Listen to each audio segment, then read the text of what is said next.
Hello from SoftServe peoples. Today I have a Demon Souls video, but this one I wanted to actually talk on camera and expound on my thoughts about it because the other ones have just been, like footage and of kind of what I've been working on. So we're in the tutorial area running Demon Souls, Demon's Souls. I call it Demon Souls or Demon Holes. On PS or the PS3 version, of course, as remake has not made its way to PC yet. One day, if Jensen's prophecy is to be believed, which thus far, yes.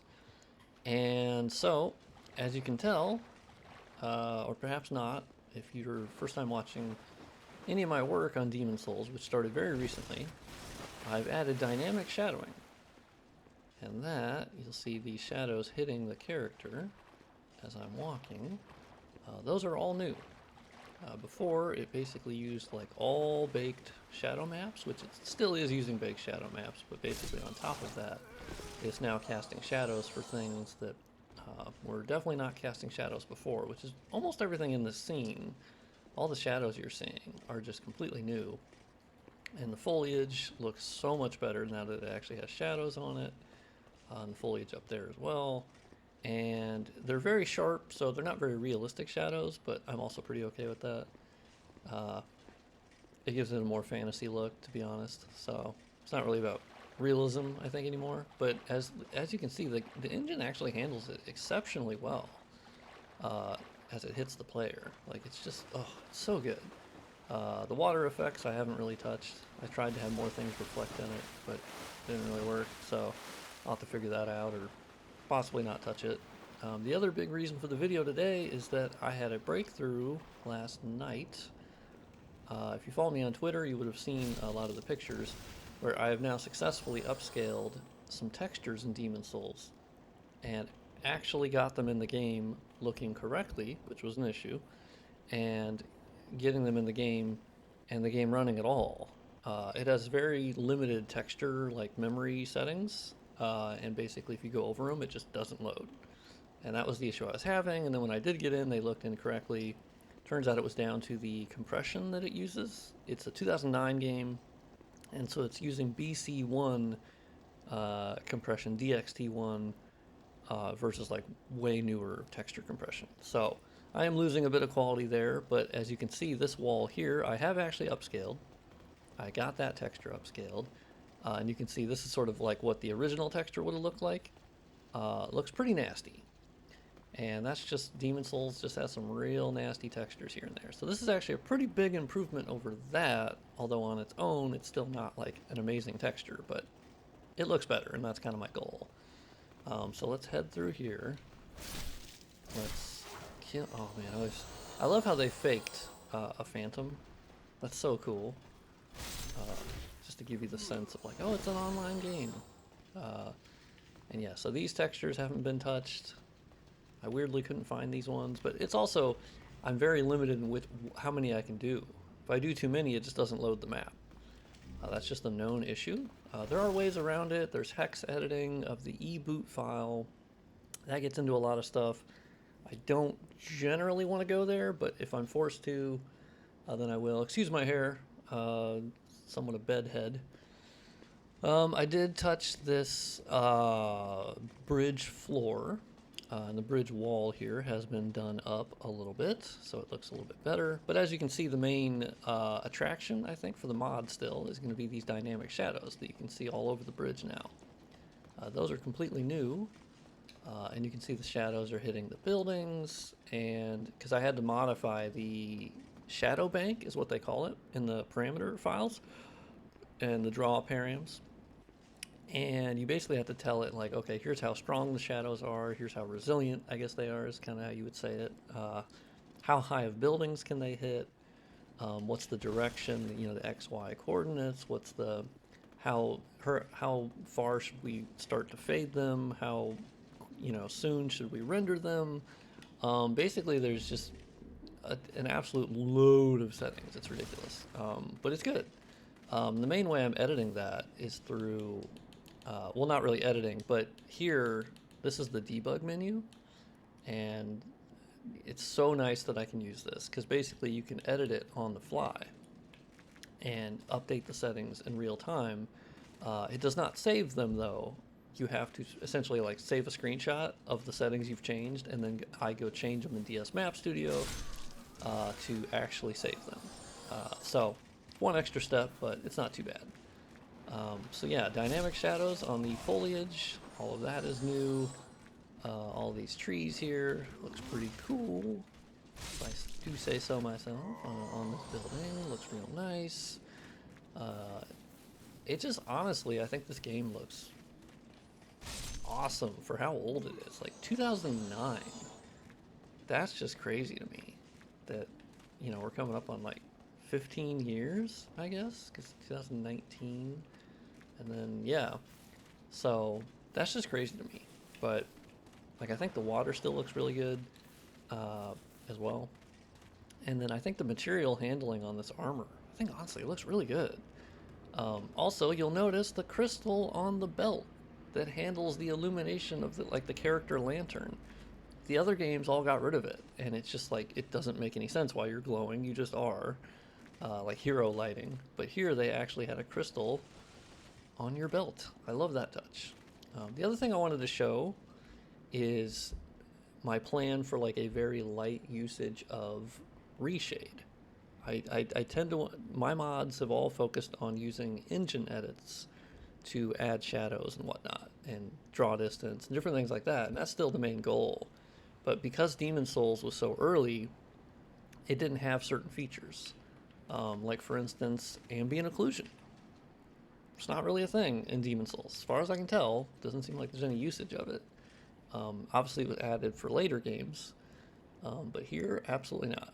So that's the first thing I want to show. As you can see the Reshade menu on the left over here. And I have nothing enabled currently. There's a lot of different things you can do with coloring and whatnot.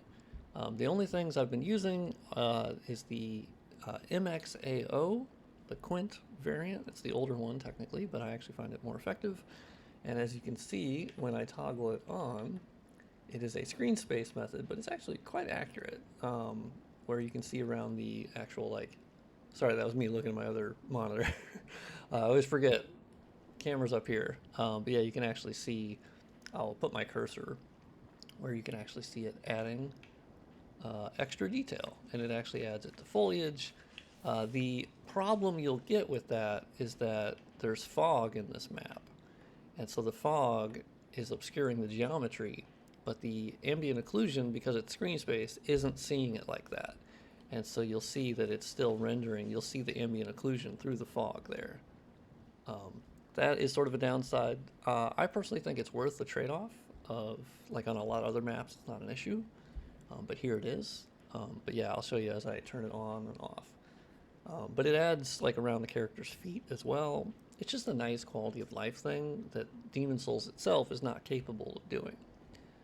And so there's other things I'll look into to add to it, but I don't want to take away from the game. I only want to add to what it looks like and make it look better. That's kind of my goal. And so a very light touch of Reshade can have really good effects, but not basically shit all over the game like a lot of Reshade presets that I'm sure you've seen. Like they just microwave the image and it just looks so bad. But there's some really good ones too, not to say that there aren't. It's just, my God, there are some really terrible ones. The other one is actually really cool, and I've never, ever, ever said it correctly in the right order. It is what it's called, FGFX, Large Scale Perceptual Obscurance Irradiance. Now say that 10 times fast in the comments, and you'll get nothing, but you'll have my respect. So, but when you turn this on, as you can see, the image looks great without it, but when you add it, what it's basically doing is the screen space method of changing essentially where the light is hitting and understanding what things are not in the light and what should be like essentially indirect, or just really it's just darker or lighter based upon where the sun and the light is hitting. I don't so actually, here's the description. Let me just read the description. The large-scale perceptual obscurance and irradiance is a post-processing effect that attempts to inject obscurance and irradiance in the scene at a large scale, low frequency. It's written by Alex Tudoran. Tudoran? I don't know. Anyway, it looks awesome. And I actually use it for a lot of the games that I play, especially the older ones, because it can really upgrade how, like, for instance here, it's being hit by the light, and the shadow that you're seeing here, great, love it. But when you turn it off, it basically is going to go, oh, okay, so we can darken the inside of the geometry or inside of the building here, but then light up where the actual light is coming from and what you would be seeing. And so it's actually a really smart way of doing it without ruining what's there. It doesn't make the game look worse, in my opinion.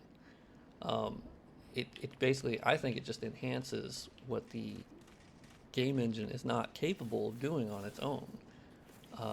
And so that's one setting I really like. Now you will notice, like, sometimes when you go inside quickly to outside, because it's a screen space method, at least as far as I know it is, it's post-processing, so like kind of has to be in that way, that it very quickly brightens and darkens things, and so most of the time it's totally not noticeable. But sometimes you may notice that it's lighting up things, darkening things, but I personally have never noticed it that much. But I think it actually marries really well with my shadow mod. So I think I'll add that as like in the instructions, how to install it. And because you can turn it off anytime you want, So that's kind of my favorite thing, is that you can just turn it off. And you can see, like, the actual difference is subtle. I'm always looking over at my other monitor, which actually has my recording as it's happening. But I think it's actually just a genuinely good change that you can tell it's understanding that there's light under the character here, and that's more of a focus. And it's darkening some of the other areas that would naturally be somewhat darker. So it's not perfect, but I do think it's actually pretty awesome. I'm going to look into some other things that I can do as well to keep a natural looking image and color profile, but, being better. I think I've also upscaled this texture here. I'm going to keep looking into the texture upgrading. I can only do so much per level, but I want to basically be the most effective with the amount of texture memory that I have to play with, which is not much. We have to remember they were playing with 512 megabytes of RAM on the PS3, but not only that, it was 256 and 256 split memory banks, and they had to basically handle it between the two of them and always shuffling between the two, and it was a real nightmare. So we're kind of playing with some super limitations here, but I can still get some good results, and I'll always kind of be tweaking that. But that's the current state of where I'm at with Demon Souls. I just finished doing the first level of Latria, adding dynamic shadows to that. Once again, not perfect. It'll never be a perfect shadow mod with the way that the geometry works in Demon Souls. It's pretty rudimentary in a lot of levels, and like some geometric objects are not actually fully three-dimensional. And similar, even in Dark Souls 2, they had flat images that were off in the distance. And so it's a pretty common thing, obviously, when you were developing for PS3 and 360. You had to kind of be really crafty with it. And Demon Souls is really good with it. Before I end the video, the one good example of that is actually this back wall here.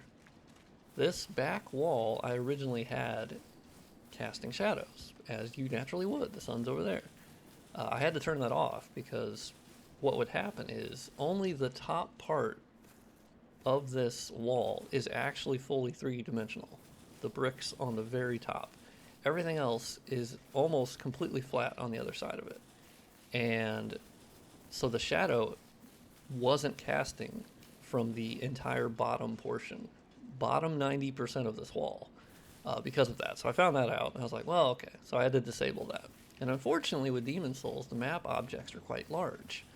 And where in later games, like for instance, you could just select this one rock and edit the settings for that one rock. But with Demon Souls, it was so early that basically the map object would be this entire wall, if not more.